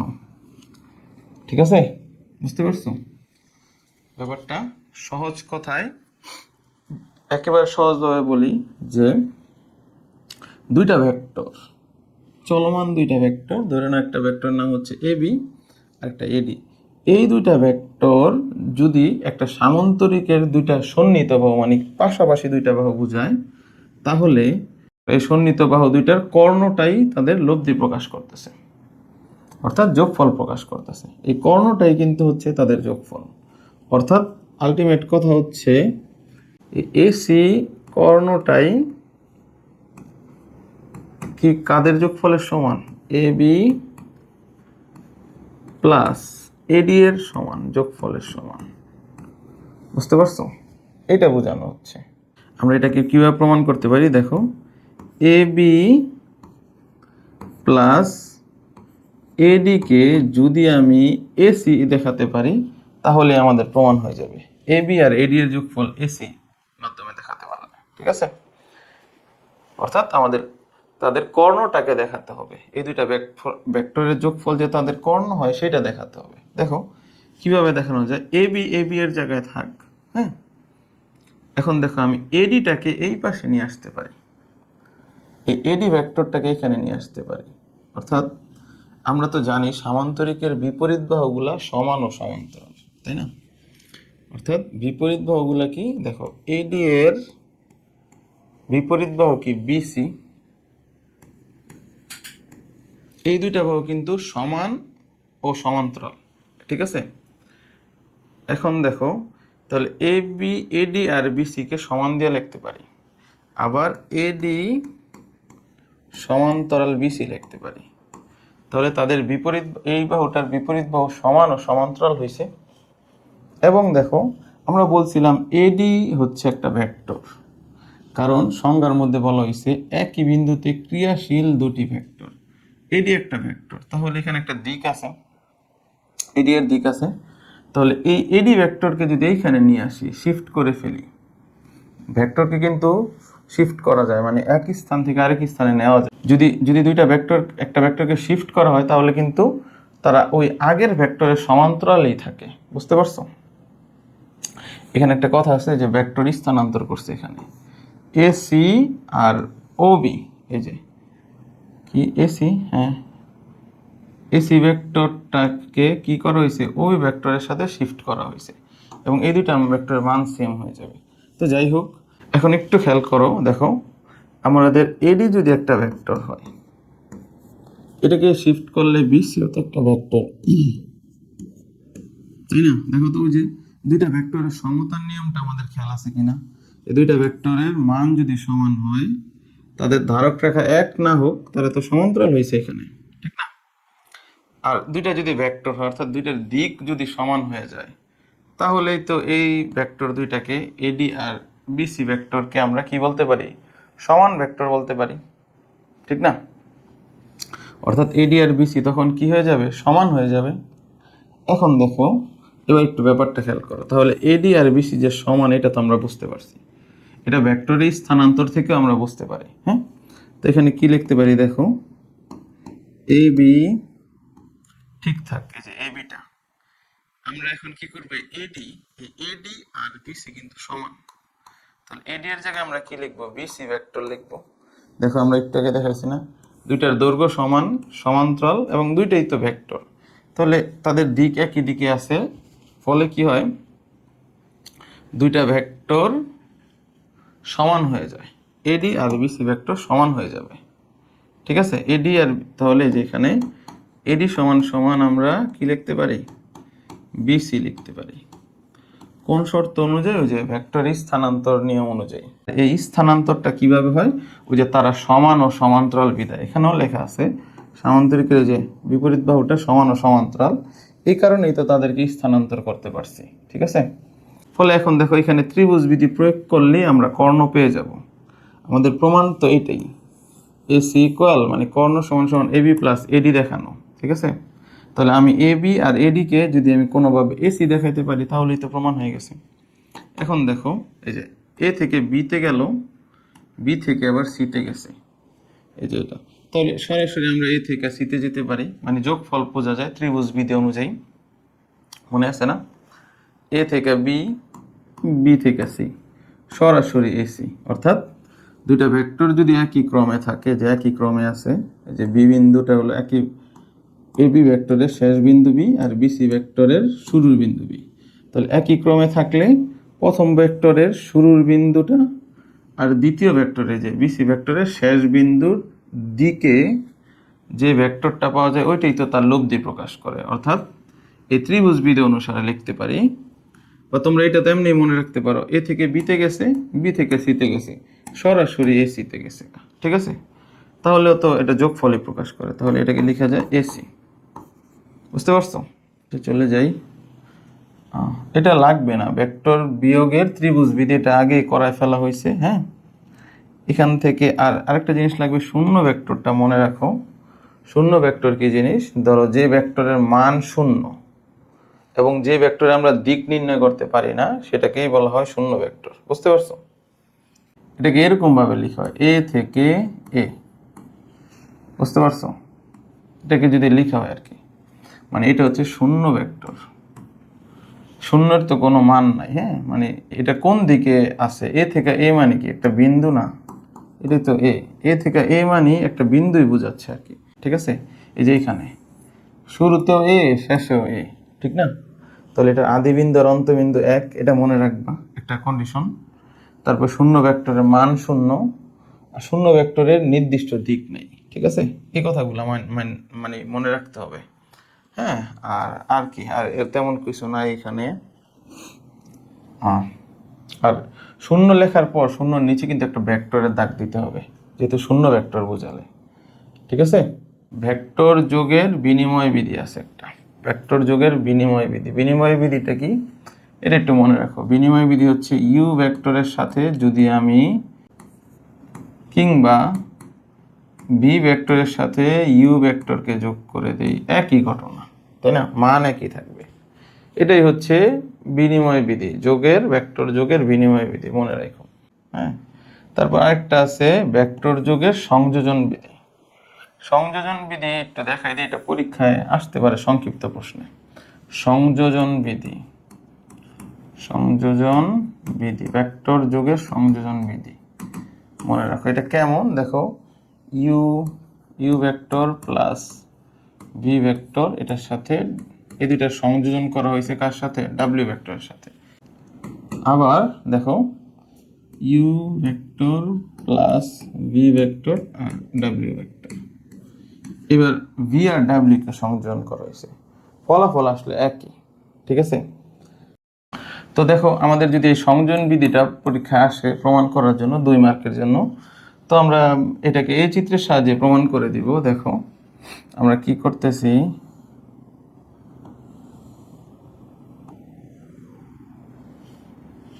এটা নিলাম ও, এটা নেই এ, এটা বি, এটা সি। আমরা আসলে কি করতেছি, আমরা 3টা ভেক্টর নিছি, এখানে 3টা ভেক্টর আছে না, ইউ ভি ডাব্লিউ। আমরাও 3টা ভেক্টর নিব। ও থেকে এ, এটাকে দিলাম ইউ, এ থেকে বি, হ্যাঁ এটাকে দিলাম ভি, আর ভি থেকে সি, এটাকে দিলাম ডাব্লিউ। অর্থাৎ আমাদের 3টা ভেক্টর কিন্তু দেখো একই ক্রমে নিছি, খেয়াল করছো? আচ্ছা, এখন আমরা এইটাকে যুক্ত করে দিই, ও থেকে সি এর দিকে আছে, একটু সমান করে আর কি। ঠিক আছে, বুঝতে পারছো? আর একই ক্রমে নিলে তো যোগফল শূন্যই হয়ে যাবে, এর জন্য আমরা একই ক্রমে 3টাকে নিলাম, নেওয়ার পর এখানে নতুন একটা ভেক্টর দিয়ে এটাকে যুক্ত করে দিছি। ঠিক আছে, যদি আমরা এরকম নেই, একই ক্রমে নেই, তাহলে যোগফল শূন্য হয়ে যাবে, এটা একটু পরেই আমরা প্রমাণ করব। তো দেখো এটা তো নিছি আমরা, এখন আমরা এই লেফট সাইডটা একটু লিখি। লেফট সাইডে কি কি আছে? ইউ প্লাস ভি, এই দুইটাকে আগে সংযোজন করতে হবে ডাব্লিউ এর সাথে। হ্যাঁ, আগে এটা যুক্ত করতে হবে। তো দেখি এটার মধ্যে কি আছে। এখন দেখো আমরা একটা কাজ করতে পারি, ইউ আর বি কে যদি সংযোজন করি, তাহলে ইউ থেকে এই যে ইউ মানে হচ্ছে এটা ও এ, এ বি, তাদের যোগফল হবে ও বি ত্রিভুজ বিধি অনুসারে। কারণ কি, আমি ও থেকে এতে গেলাম, এ থেকে বিতে গেলাম, আর সরাসরি এ থেকে ও থেকে বিতে গেলাম, এটাই তো তার ত্রিভুজ বিধি, তাই না? ত্রিভুজ বিধি অনুসারে এটা পাই। তাহলে এই ইউ প্লাস বি এটার পরিবর্তে আমরা কি লিখতে পারি, ও ও বি লিখতে পারি। খেয়াল করে দেখো, মানে আমি এটাকে আর ওইভাবে এরকম লিখি নাই, এই আচ্ছা এটাকে একটু বিস্তারিতই লিখে দিই। দেখো কি করা যায়, এটাকে ইউ এর পরিবর্তে লিখলাম আমরা ও এ, ও এ প্লাস বি এর জায়গায় লিখলাম এ বি, আর ডাব্লিউ এর জায়গায় লিখলাম বিসি। ঠিক আছে, তাহলে ও এ এ বি এটার যোগফল হইল ও বি, তো এটাই লিখি ও বি। ঠিক আছে, এই দুইটা সংযোজন আগে করলাম ত্রিভুজ বিধি অনুসারে, ও থেকে এ, এ থেকে বি, সরাসরি যোগফল হবে ও থেকে বি, এই যে লিখলাম। আর এখানে আছে কি বিসি, দেখো এটার সাথে আমি যে বিসি আছে যে এটা বসাই দিই। এখন এই দুটার আবার যোগ করলে কত হয় দেখো, ও থেকে বি, অন্য একটা কালি নেই, ধরো এটা নিলাম। এখন আমরা কি করতেছি, ও থেকে বি, ও থেকে বি তে নিছি, আর বি থেকে সি তে গেলাম, এই যে ও থেকে বি, বি থেকে সি, এদের যোগফল কি হবে বলো তো? তুমি শুরু করলা ও থেকে বি তে গেলা, আবার বি থেকে সি তে গেলা, সরাসরি ও থেকে সি তে যাওয়ার সমান, অর্থাৎ এটার যোগফল হবে, এটার যোগফল হবে কি ও সি। দেখো বুঝতে পারছো, এটা হলো লেফট সাইড, এবার আমি রাইট সাইডটা এখানে করি। দেখো রাইট সাইডও একই আসবে, U vector plus V vector plus W vector. তাহলে মানগুলো মানে ভেক্টরগুলো বসাই দিই, ইউ মানে হচ্ছে কি ও এ প্লাস ভি এর জায়গায় হচ্ছে এ বি প্লাস ডাব্লিউ এর জায়গায় হচ্ছে বিসি, এই যে লিখলাম এটা। এখন এখন কি হবে, আগে এই সংযোজনটা করতে হবে, এটি তো সংযোগ বিধি, আগে এটা করব। তাহলে ও এ ঠিক রাখি প্লাস এ বি, দেখো এ বি এইটা, এটা অন্য কালে ইউজ করতে হবে বোঝার জন্য। দেখো এ বি, এ হচ্ছে শুরুর পয়েন্টটা, এ থেকে বি দিক তো এই দিক আছে, আর বিসি এই যে এটা, খেয়াল করছো, এ বি বিসি, এই দুইটার যোগফল কি হবে, এই দুইটার যোগফল হবে না এসি, খেয়াল করো তো যোগফল কি হবে, এসি হবে। তুমি এ থেকে বিতে গেলা, বি থেকে সিতে গেলা, সরাসরি এ থেকে সিতে গেলা, এই সরাসরি যাওয়াটাই হচ্ছে এই দুইটার যোগফল। তাহলে আমরা কি লিখতে পারি এখানে, এই ও এ বি প্লাস বিসি এটার যোগফল হবে এসি, এই যে লিখলাম এসি, লিখছি। এখন দেখো তো ঘটনা কি হইল, আরেকটা কালি দিয়ে লিখি, এটা লাল কালি দিয়ে লিখি। এখন হইলো ও এ, এই যে এটা ও এ প্লাস এসি, এই যে ও এ হচ্ছে এই দিকে দিক, ও থেকে এর দিকে, আর এসি হচ্ছে এ থেকে সি এর দিকে, এই যে এটা এসি। তাহলে ও এ প্লাস এসি সমান কি ও সি হবে, দিক হবে ও থেকে এবার সি এর দিকে, এই যে এটা, এটা দিক হবে ও সি। বুঝতে পারছো? আচ্ছা এরকম তাই না, ও এ এসি ইকুয়াল ও সি, এই যে হয়ে গেছে। তাহলে দেখো লেফট সাইড আর রাইট সাইড দুইটার মান ভ্যালুই আমাদের ও সি আসতেছে, অর্থাৎ এটা হচ্ছে সংযোজন বিধি।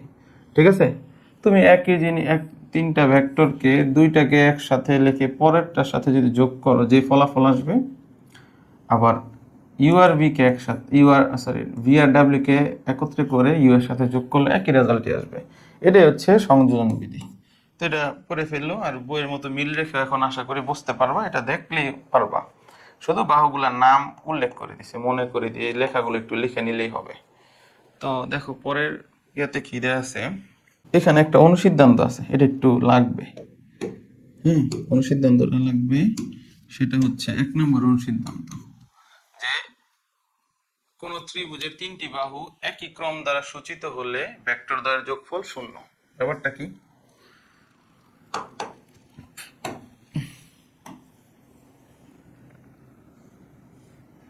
আচ্ছা, এটাকে এভাবে রাখলাম। দেখো, এটা হচ্ছে এ বি সি। হ্যাঁ, এ থেকে বি, বি থেকে সি, সি থেকে এ। যদি এরকম লিখি A B plus B C plus C A, দেখো এই তিনটা জিনিস কিন্তু একই ক্রমে আছে। বুঝতে পারছো? একই একই ক্রম তো মনে আছে নাকি? একটা ভেক্টরের শুরুর বিন্দু যেটা, সেই ভেক্টরটা যেখানে গিয়ে শেষ হয়েছে ওইখান থেকে নতুন আর একটা ভেক্টর শুরু হবে। অর্থাৎ এবি ভেক্টরের বি বিন্দু হচ্ছে শেষ বিন্দু, আর বিসি ভেক্টরের জন্য বি বিন্দু হচ্ছে শুরুর বিন্দু। আবার সি এ ভেক্টরের জন্য সি বিন্দু হচ্ছে শুরুর বিন্দু আর এ বিন্দু হচ্ছে শেষ বিন্দু। অর্থাৎ এরা সবাই একই ক্রমে আছে। যদি একই ক্রমে থাকে তাহলে এদের যোগফল হবে শূন্য। শূন্য ভেক্টর হবে, নিচে একটা দাগ হবে ভেক্টরের। শূন্য ভেক্টরের নিচে কিন্তু শূন্যর নিচে দাগ হয়, যেটা মানে ভেক্টর চিহ্ন হয় আর কি। তো এখন দেখো এটার যোগফল কিভাবে শূন্য হয় এটা দেখানো যায় খুব সহজেই। দেখো, আমরা ভেক্টর যোগের ত্রিভুজ বিধি অনুসারে কি লিখতে পারি? এই যে ধরো এটা পরে লিখতেছি, এটা শূন্য দেখাবো। তো আমরা দেখো ভেক্টর যোগের ত্রিভুজ যে আমরা দুইটা হিসাব করি একসাথে, এ বি আর বিসি ভেক্টরকে লিখি একসাথে, ঠিক আছে? তো দেখো এ বি ভেক্টরটা কি? এ থেকে বি, এই যে এটাকেই ধরে নাও, আরেকটা চিত্র আঁকলাম। হ্যাঁ, এটাই ধরে নাও। এখন এই যে তুমি এ থেকে বিতে গেছো আর বি থেকে সিতে গেলা, তাহলে আমরা সরাসরি এ থেকে সিতে যেতে পারি এটার যোগ বিধি অনুযায়ী, ভেক্টর যোগের ত্রিভুজ বিধি অনুযায়ী। কারণ প্রথম ভেক্টরের শুরুর বিন্দু আর দ্বিতীয় ভেক্টরের শেষ বিন্দুর দিকে তাদের যোগফল প্রকাশ করে, তাই তো? তাহলে এ বি, এই যে এ থেকে বি, বি থেকে সি, এই চিহ্নটা যদি না থাকে, হ্যাঁ, তাহলে তাদের যোগফলটা আসলে কার দিকে প্রকাশ করতে হবে? এ থেকে বি, বি থেকে সি, সরাসরি এ থেকে সি এর দিকে। তাহলে এই দুইটার পরিবর্তে আমরা কি লিখতে পারি? এ সি লিখতে পারি, আর ওইখানে আছে প্লাস সি এ। বুঝতে পারছো? তাহলে এই এ সি আমরা এরকমও জানি যে এই এ সি কে মাইনাস দিয়ে সি এ লেখা যায়। কারণ আমরা এটা শিখছিলাম যে যদি একটা ভেক্টর এ বি হয়, এ বি কে আমরা লিখতে পারি মাইনাস বি এ, এটা সমান, তাই তো? তাহলে এখানে লিখতে পারি সি এ প্লাস সি এ, মানে এটা হচ্ছে মাইনাস সি এ আর প্লাস সি, এটার ফলাফল হবে জিরো ভেক্টর। কাটাকাটি হয়ে গেল, কাটাকাটি করো না, মানে বললাম আর কি। হ্যাঁ, দুইটাই তো সমান আর বিপরীত আছে, তার কারণে তাদের যোগফলটা বা লব্ধিটা শূন্য হয়ে যাবে। ফলে আমরা এটা থেকে কি শিখলাম? যে যদি একই ক্রমে থাকে ভেক্টরগুলা, হ্যাঁ, একই ক্রমে থাকলে তাদের যোগফল হবে শূন্য। অর্থাৎ তিনটা ভেক্টর একই ক্রমে থাকলেই তাদের যোগফল শূন্য হয়ে যাবে। বুঝতে পারছো? তো এই জন্যই খেয়াল করো যে আমাদের কিন্তু ওই যে আগের প্রমাণের ক্ষেত্রে তিনটা ভেক্টর একই ক্রমে নেওয়ার পরেও মানে একই ক্রম দিয়ে আমরা একটা ত্রিভুজ বানাই ফেলি নাই। বুঝতে পারছো? ওই যে ত্রিভুজের তিনটা বাহু যদি একই ক্রমে হয়ে যেত তাহলে শূন্য হয়ে যেত আগের প্রমাণটায়। এই কারণে আগের প্রমাণ বলতে এই যে এটার কথা বলতেছি আর কি। এই যে দেখো ও থেকে, এখানে তো আর দেখে বুঝবা না, অনেক ইয়ে হয়ে গেছে। এই যে ও থেকে এ, এ থেকে বি আর বি থেকে সি, দেখো এই আমরা তো চাইলেই এরকম একটা ত্রিভুজ বানায় ফেলতে পারতাম, ইউ বি ডাব্লিউ, ফলে আমাদের শূন্য হয়ে যেত, এই জন্য আর এটা হিসাবই করতাম না। তো ওইভাবে এই কারণে আমরা আরেকটা ভেক্টর অ্যাড করছি ও সি, যাতে তারা একই ক্রমে আর না হয়, একই ক্রমে হয়ে ত্রিভুজ না হয়। ঠিক আছে? তো তো আমাদের এই টপিকটা খুবই ইম্পর্টেন্ট, ভেক্টর সংখ্যা গুণিতক বা স্কেলার গুণিতক। মানে আমরা একটা ভেক্টরের সাথে সংখ্যা বা স্কেলার গুণ করব। ঠিক আছে? মানে দেখো আমরা কি গুণ করতেছি একটু মনে রাখো। একটা স্কেলার গুণ করতেছি একটা ভেক্টরের সাথে, স্কেলার গুণ করব কার সাথে? ভেক্টরের সাথে। বুঝতে পারছো? একটা ভেক্টরের সাথে একটা স্কেলার গুণ করব।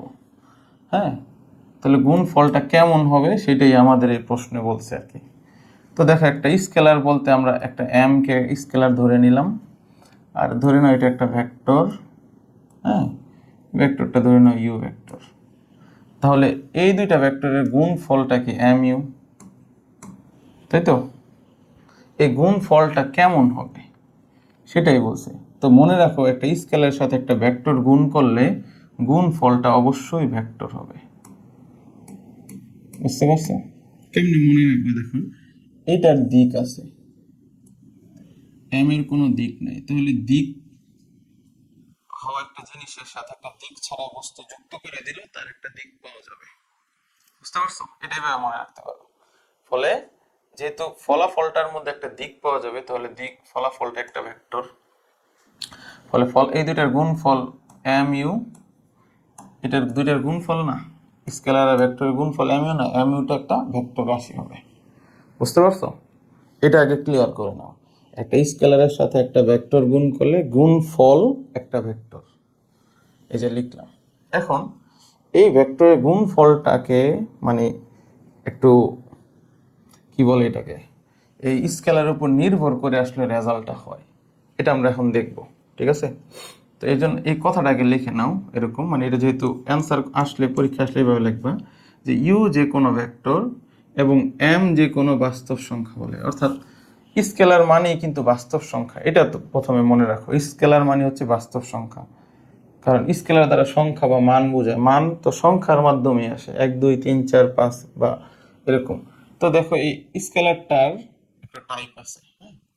দেখো বাস্তব সংখ্যা বলতে এই যে একটা সংখ্যা রেখা আঁকে, এটা হচ্ছে সংখ্যা রেখা, এর মাঝামাঝি ধরে নাও 0 দিলাম, আর এইদিকে 1 2 এরকম 1 2, এদিকে যত যাবে সংখ্যাগুলো বড় হবে, এই যে এই পাশে যত আসবে আর এই পাশে যত যাবে এগুলো ছোট হবে, -1 -2, আর মানে এদিকে আসলে ছোট হবে। ঠিক আছে? তো এটাকে খেয়াল করলাম, এই এই সংখ্যাগুলা স্কেলার। এই যে এখানে যাদের দেখতেছো এগুলা সব হচ্ছে স্কেলার। ঠিক আছে? কারণ এগুলো শুধু মানই তো আমি লিখছি, তাই না? এগুলো স্কেলার না। তো স্কেলার টাইপটা ধনাত্মক হতে পারে, ঋণাত্মক হতে পারে, আবার শূন্যও হতে পারে। বুঝতে পারছো? এটা বলছে। এর জন্য দেখো এবার ইউ যে কোনো ভেক্টর, এম যে কোনো মানে বাস্তব সংখ্যা মানে স্কেলার হলে এম ইউ হচ্ছে তাদের গুণফল। গুণফল দ্বারা কোন ভেক্টর বোঝায় তা নিচে ব্যাখ্যা করে এলো। অর্থাৎ আমরা তো আগেই বললাম যে স্কেলারের সাথে ভেক্টর গুণ করলে গুণফল তো একটা ভেক্টর হবে, সেই ভেক্টরটা কোন ধরনের ভেক্টর হবে, কেমন ভেক্টর হবে, সেটা আমরা নিচে ব্যাখ্যা করব। এখন প্রথম আমাদের 1 নাম্বার কন্ডিশন কি বলা হয়েছে দেখো। তো এর 1 নম্বরে বলা হয়েছে এই যে স্কেলার তো নিলাম এম, এখন স্কেলারটার মান যদি প্রথমে 0 হয়ে যায়, এম ইকুয়াল যদি কি হয় 0 হলে, দেখো এম যদি 0 হয়ে যায় তাহলে তাদের গুণফলের মধ্যে যে এখানে এম 0 হয়ে গেলে 0 ইন্টু ইউ গুণ করলে গুণফল তো 0 হবে, হবে না? আর এটা 0 হলে আমরা বলছিলাম যে স্কেলার আর ভেক্টর গুণ করলে গুণফল যে একটা ভেক্টর হবে, তাহলে তাদের গুণফলটা একটা শূন্য ভেক্টর হবে।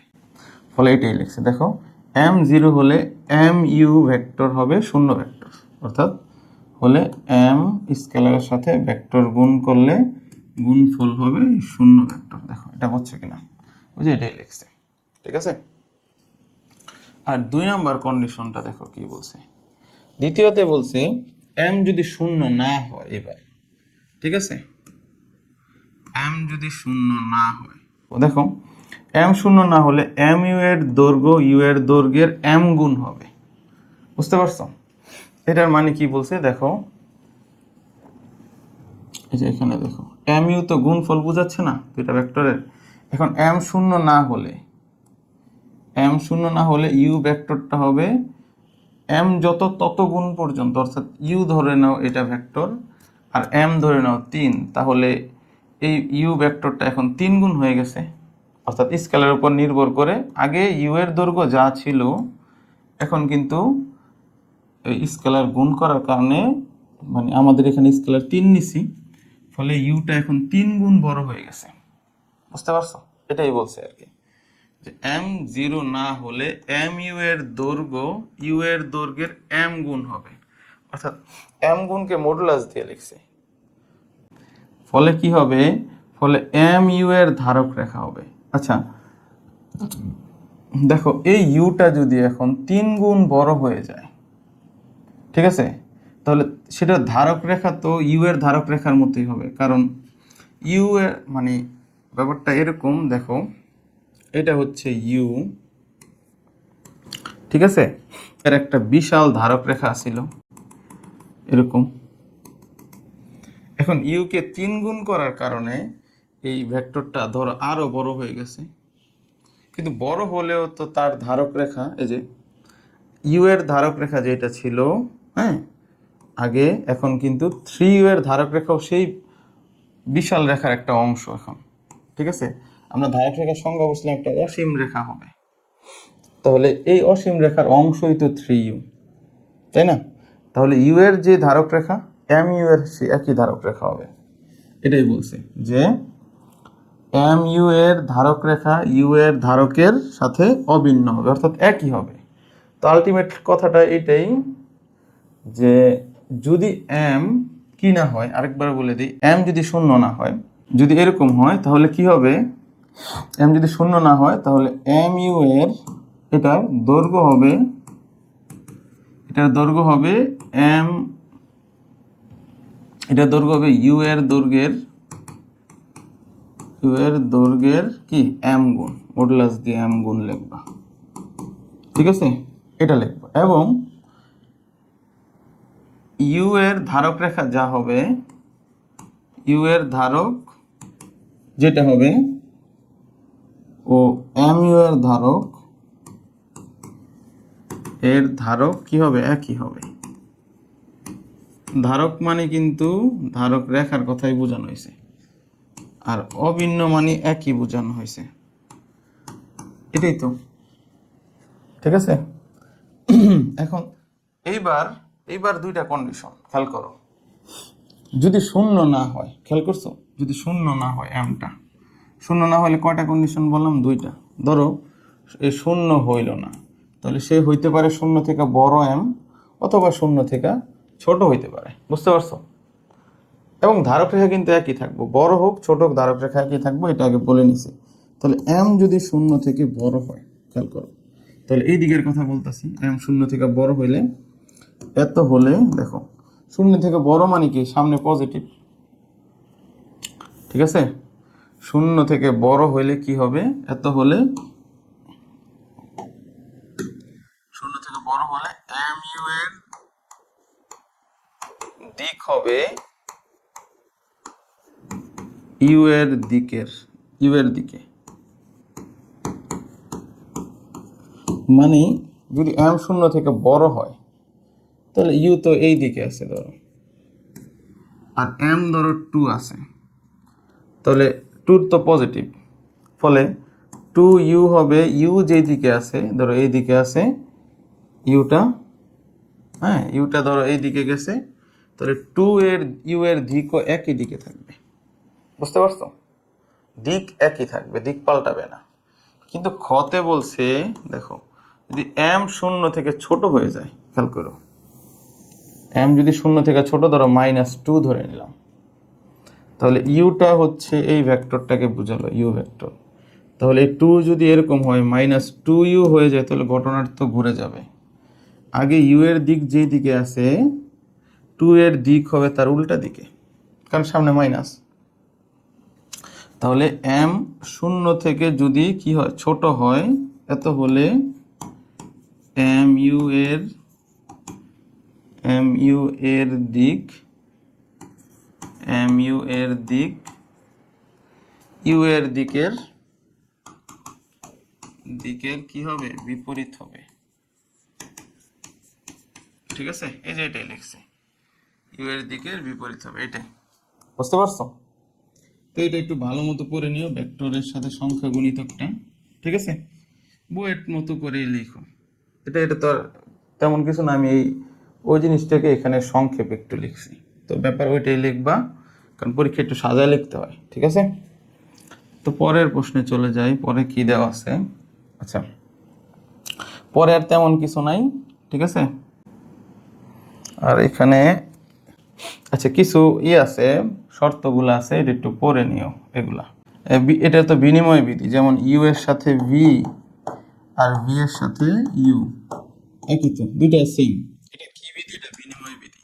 একটু আগে শিখছিলাম এটা একটা সংযোজন বিধি। দেখো, ইউ এর সাথে ভি আর তার সাথে ডাব্লিউ যোগ করলাম, ইউ আর বি কে একসাথে করে ডাব্লিউ এর সাথে যোগ করলে, কিংবা ইউ কে আলাদা রেখে ভি আর ডাব্লিউ কে একসাথে যোগ করলে, এটা বিধিটা হচ্ছে সংযোজন বিধি।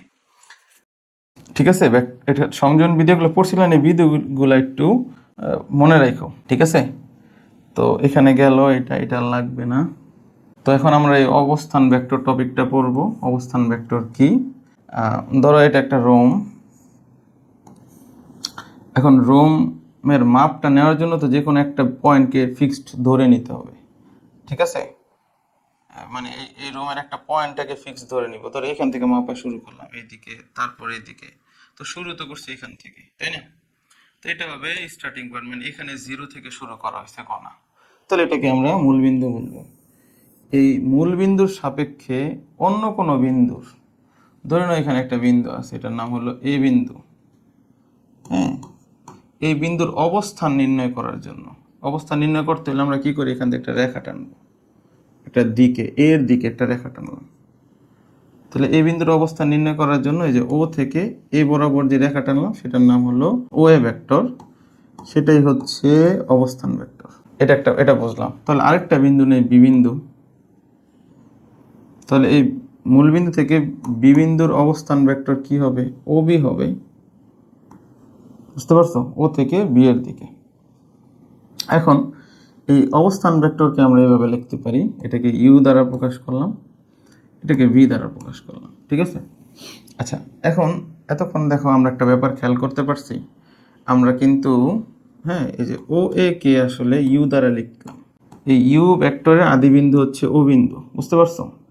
আর এরকম সিঙ্গেল একটা সংখ্যা দ্বারা কিন্তু এই অবস্থান ভেক্টর বোঝায়, যার শুরুটা হচ্ছে মূল বিন্দু থেকে। বুঝতে পারছো? একটু লেখি, তাহলে বুঝতে পারবা।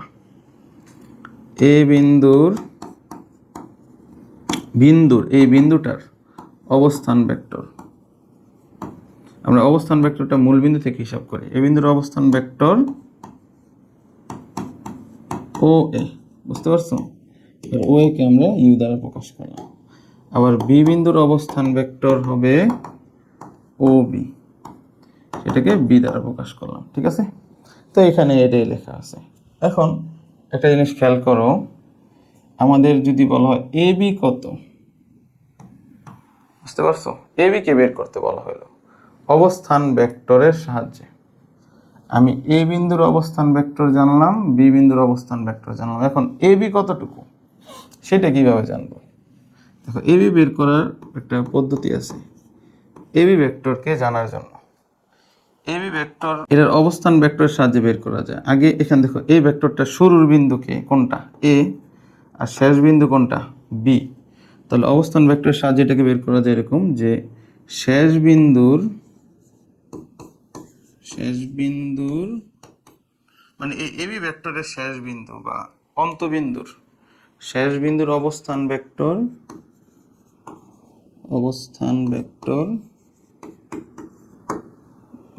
এই পুরোটা একটা মাইনাস শুরুর বিন্দু বা আদি বিন্দুর অবস্থান ভেক্টর, আদি বিন্দুর অবস্থান ভেক্টর। বুঝতে পারছো? তাহলে আমরা যদি এরকম দেওয়া থাকে, ধরো এটা একটা রেখা দেওয়া হলো, এটা হলো ধরো এ বিন্দু, এটা ধরো বি বিন্দু। আমাকে কেউ বলে দিল এ বিন্দুর অবস্থান ভেক্টর এ, ছোট হাতের এ, আর বলে দিল বি বিন্দুর অবস্থান ভেক্টর হলো ছোট হাতের বি। এখন আমাকে কোশ্চেন করলো এ বি কত, এটা প্রশ্ন করা হলো, ঠিক আছে। এ বি কত, দুইটার অবস্থান ভেক্টর কিন্তু দেওয়া আছে। তাহলে আমরা কি করব? আমরা দেখবো এখানে শেষ বিন্দুটা কাকে বলা হয়েছে আর শুরু কাকে বলা হয়েছে। দেখো, বি হচ্ছে শেষ বিন্দু বা অন্তবিন্দু। তাহলে অন্তবিন্দুর অবস্থান ভেক্টরটাকে আগে লিখবো, অর্থাৎ এটার ফলাফল হবে আগে বি, এই বি বিন্দু বা শেষ বিন্দুর অবস্থান ভেক্টরটা আগে লিখবো, মাইনাস শুরুর বিন্দুটাকে এই বিন্দুর অবস্থান ভেক্টরটা পরে লিখবো মাইনাস দিয়ে, ঠিক আছে। তাহলেই এবি ভেক্টর কত সেটা পেয়ে যাব। বুঝতে পারছো? আচ্ছা, আমরা এখন অবস্থান ভেক্টর দিয়ে একটা প্রমাণ করে ফেলি। হ্যাঁ, এই প্রমাণটা আসে, আমরা একটু লিখে ফেলি। তো প্রশ্নটার প্রমাণটা আমরা বুঝি, প্রমাণও আসতে পারে। হ্যাঁ, তো দেখো কি বলছে, এ বি সি বিন্দুগুলোর অবস্থান ভেক্টর যথাক্রমে এ বি সি হলে সি বিন্দু এ বি রেখাংশকে এম অনুপাত মানে m/n অনুপাতে অন্তর্বিভক্ত করলে প্রমাণ করো যে সি ভেক্টর সমান, নিচে আছে m প্লাস n, উপরে আছে mv প্লাস n। এটা প্রমাণ করতে বলছে। ঠিক আছে, তাকে প্রশ্নটা বুঝি। ঠিক আছে, তারপরে বাকি কাজ দেখো। আমরা যেহেতু এগুলো কি বলছে, অবস্থান ভেক্টর বলছে, তাহলে একটা নিশ্চয় মূল বিন্দু থেকে শুরু হবে। তো আমরা একটা কাজ করি, এটা দিয়ে করি। আচ্ছা, হ্যাঁ, ঠিক আছে। তো দেখো, এই মূল বিন্দু থেকে ও এ বরাবর একটা রেখা টানি। আমাদের কি বলছে, এ বি সি বিন্দুগুলোর অবস্থান ভেক্টর। হ্যাঁ, তাহলে এই ও থেকে এ বিন্দুর অবস্থান ভেক্টর হচ্ছে ও এ, এটা হচ্ছে, হ্যাঁ, এটাকে এ ধরতে বলছে তারা। দেখো, এ বি সি বিন্দুগুলোর অবস্থান ভেক্টর যথাক্রমে ছোট হাতের এ।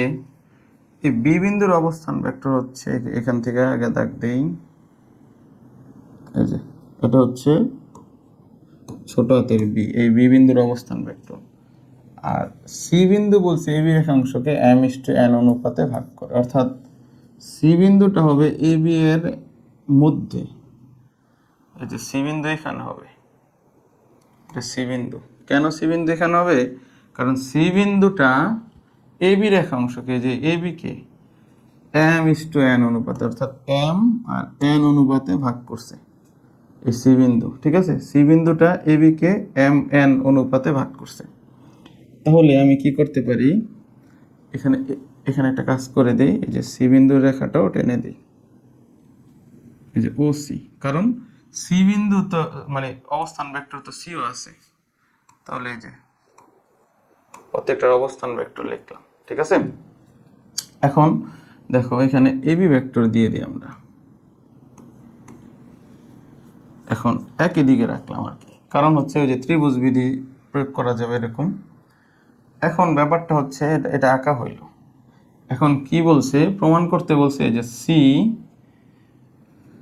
সি নিচে আছে ভগ্নাংশ m প্লাস n, আর উপরে আছে mb প্লাস n। এটা প্রমাণ করতে বলছে, সি বিন্দুর অবস্থান ভেক্টর ইকুয়াল এটা। আমরা লিখবো এখানে, ঠিক আছে।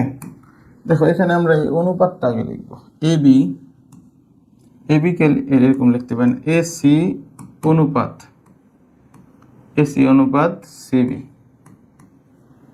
এই অনুপাতটা হচ্ছে এম অনুপাত এন। এটা আগে প্রথম দেখো, বুঝছো কিনা। এই এসি অনুপাত সিবিটা হচ্ছে এম অনুপাত এন, এটা লিখছি। তো দেখো এটাকে আমরা কিভাবে লিখতে পারি, এসি বাই সিবি লিখতে পারি, আর ওই পাশে লিখতে পারি এম বাই এন, কারণ আমরা জানি অনুপাত মানে তো ভাগ। তখন দেখো আমরা এটাকে আড়াআড়ি ভাবে গুণ করে দিই। এন এর সাথে লিখি এসি, এন ইন্টু এসি লিখি, আর এম ইন্টু সিবি লিখি। এখন এটাকে আবার ভেক্টর চিহ্ন দিয়ে লেখা যায় এরকম। আচ্ছা, কেন? দেখো দুইটারও কিন্তু ভেক্টর চিহ্ন দিয়ে লিখছি। দেখো ঘটনাটা কি, এসি এর দিক যেই দিকে, সিবি এর দিক কিন্তু একই দিকে, বা এবি এর দিক যেই দিকে, এসি এর দিকও সেই দিকে, সিবি এর দিকও একই দিকে।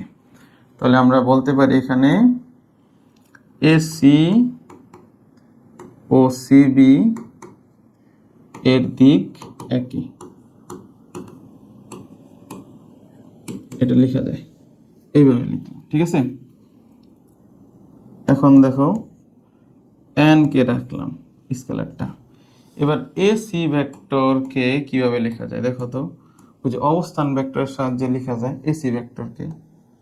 এ আর সি আমরা শিখছিলাম না এরকম, যে লাস্টে শেষ বিন্দু যে থাকবে অবস্থান ভেক্টরের মাধ্যমে তাকে আগে লিখতে হবে। অর্থাৎ সি বিন্দুর অবস্থান ভেক্টর হচ্ছে ছোট হাতের সি ভেক্টর মাইনাস এ বিন্দুর অবস্থান ভেক্টর হচ্ছে ছোট হাতের এ ভেক্টর। এটা তো আমরা জানতাম, ঠিক না? একটু আগে যে দেখাইলাম না এরকম, এটা যদি এ হয় ধরে নাও এটা হলো সি, এ থেকে, হ্যাঁ সি, এ থেকে সি, এ বিন্দুর অবস্থান ভেক্টর হচ্ছে ছোট হাতের এ, সি বিন্দুর অবস্থান ভেক্টর হচ্ছে ছোট হাতের সি। তাহলে এসি ভেক্টরটা কত হবে? এসি ভেক্টর হবে শেষ বিন্দুর অবস্থান ভেক্টর, শেষ বিন্দুকে সি, তাহলে আগে সি ভেক্টরটা লিখলাম, মাইনাস আদি বিন্দুর অবস্থান ভেক্টর হলো ছোট হাতের এ, এটা লিখতে পারি। এই কাজটাই তো এখানে করছি, দেখো এসি শেষ বিন্দু হচ্ছে সি, সি বিন্দুর অবস্থান ভেক্টর হলো সি, লিখলাম সি ভেক্টর অবস্থান ভেক্টর মাইনাস এ বিন্দুর অবস্থান ভেক্টর হচ্ছে ছোট হাতের এ ভেক্টর। এবং এখানে এম ইন্টু কি লেখা যায় চিন্তা করো, আগে বি বিন্দুর অবস্থান ভেক্টর হচ্ছে ছোট হাতের বি, কারণ বি সিবি লেখা হয়েছে, শেষ হয়েছে বিতে গিয়া, তাহলে বি বিন্দুর অবস্থান ভেক্টর ছোট হাতের বি মাইনাস সি বিন্দুর অবস্থান ভেক্টর, মানে এই যে লেখা যায় এটা, ঠিক আছে, অবস্থান ভেক্টর থেকে লিখছি আর কি। এখন এন দ্বারা এটাকে গুণ করে দাও, N C minus N A লিখলাম equal M B minus M C, ঠিক আছে। এখন দেখো আমাদের ওই যে সিটা একসাথে করে ফেলছে, যে সি, তাহলে আমরা এরকম লিখতে পারি, হ্যাঁ এই এম সিটাকে এই পাশে আনি, এম সি ভেক্টর প্লাস এই যেটা এন সি ভেক্টর ইকুয়াল এখানে এম বি ভেক্টর, আর যদি এটা ওই পাশে যায় প্লাস এন এ ভেক্টর। দেখো এখান থেকে সি কমন নাও, বাস শেষ, সি কমন নিলেই হয়ে যাবে। তাহলে এখানে লিখতে পারি এরকম, আচ্ছা দেখো এখানে সিটা কমন নিয়ে নেই, তাহলে এরকম লেখা যায় এম প্লাস এন, এখানে C equal M B vector plus N A vector, ঠিক আছে। তাহলে সুতরাং দিয়ে কি লেখা যায়, সি ইকুয়াল এই যে M B vector plus N A vector, আর এটা ওইটার নিচে লেখা যায়, হ্যাঁ মানে এখানে গুণ আছে, ওই পাশে গেলে ভাগ হয়ে যাবে এম প্লাস এন। তো এটা মনে রাখো, এটা এমসিকিউর জন্য কিন্তু কাজে লাগবে, হ্যাঁ ঠিক আছে। কিভাবে আরেকবার বলে দিই, মনে রাখবা কিভাবে। আচ্ছা আজান শেষ হোক, তারপরে সি বিন্দু AB রেখাংশকে M is to N অনুপাতে বিভক্ত করলে সি ভেক্টরটা কত হবে, মানে যেটা এম ইস টু এন অনুপাতে ভাগ করছে সেটা কত, সি কত, ঠিক আছে। প্রত্যেকটা মনে রাখতে হবে। এটা এ বিন্দুর অবস্থান ভেক্টর হচ্ছে ছোট হাতের এ, সি বিন্দুর অবস্থান ভেক্টর হচ্ছে ছোট হাতের সি, আর বি বিন্দুর অবস্থান ভেক্টর হচ্ছে ছোট হাতের বি, বুঝতে পারছো। এরপর দেখো সিস্টেমটা কি, প্রথমে নিচে কি লিখবা, যে অনুপাতে ভাগ করে সেটার যোগফল লিখে দিবা এম প্লাস এন, উপরে এই অনুপাত লিখবো এম প্লাস এন লিখবো, লিখছো। এরপরে দেখো আমার এম কার সাথে আছে, এম এর পাশে আছে কি এই বিন্দু, এই বিন্দুর অবস্থান ভেক্টর, তাহলে এম এর সাথে আর এ লিখতে পারবা না, এম এর সাথে লিখবা অপোজিট অর্থাৎ বিটা। আর এন এর সাথে কি আছে দেখো, এন এর সাথে আছে বি বিন্দু, ফলে এন এর সাথে আমি বি না লিখে লিখবো এই, এই দেখো এটা, এই ব্যাপারটা দিয়ে আমরা এমসিকিউ তৈরি করব দেখবো এখন। এই দেখো যে M B plus N A by M plus N, তো এটা যদি বুঝে থাকি আমরা একটা এমসিকিউ করলেই ব্যাপারটা বুঝে যাব, হ্যাঁ এমসিকিউ এটা, এটা দিয়ে করা যাবে। দেখো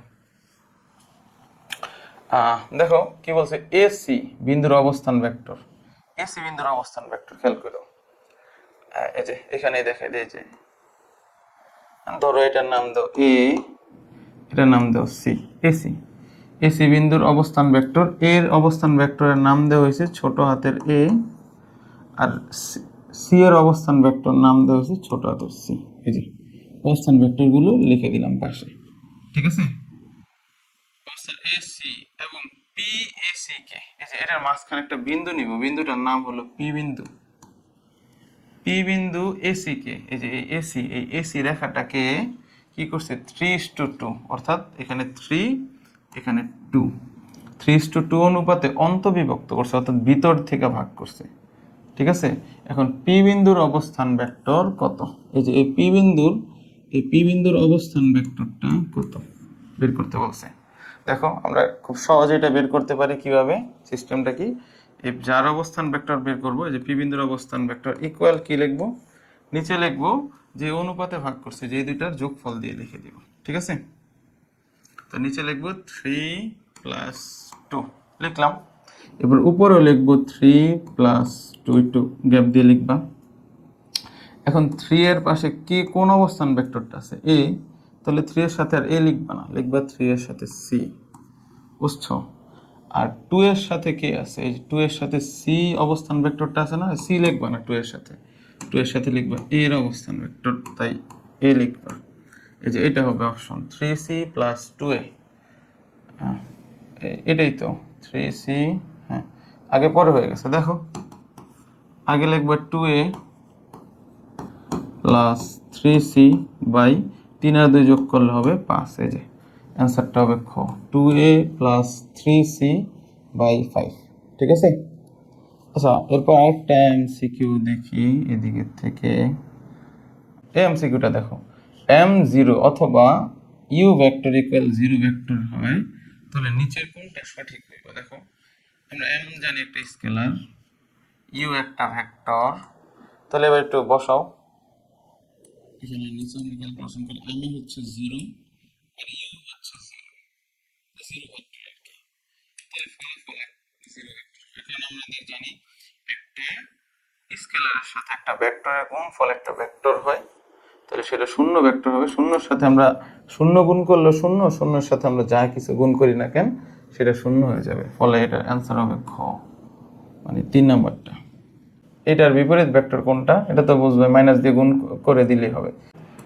4a মাইনাস 10b ভেক্টর, এই যে এটা, এটা হচ্ছে এই ভেক্টরের বিপরীত ভেক্টর, অর্থাৎ দিকটাকে ঘুরাই দিতে হবে, মানে কি থাকবে, তাহলে দিক ঘুরাইতে দিলেই এগুলা মাইনাস দিয়ে গুণ করে দিলে দিক উল্টা বোঝা যাবে।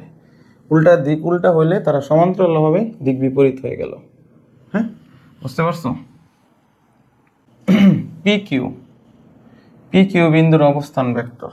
দেখো এখানে এই যে চিহ্নটা একটু বড় করে দেয়, কিউ পি এর মান নিচের কোনটা প্রশ্ন করছে।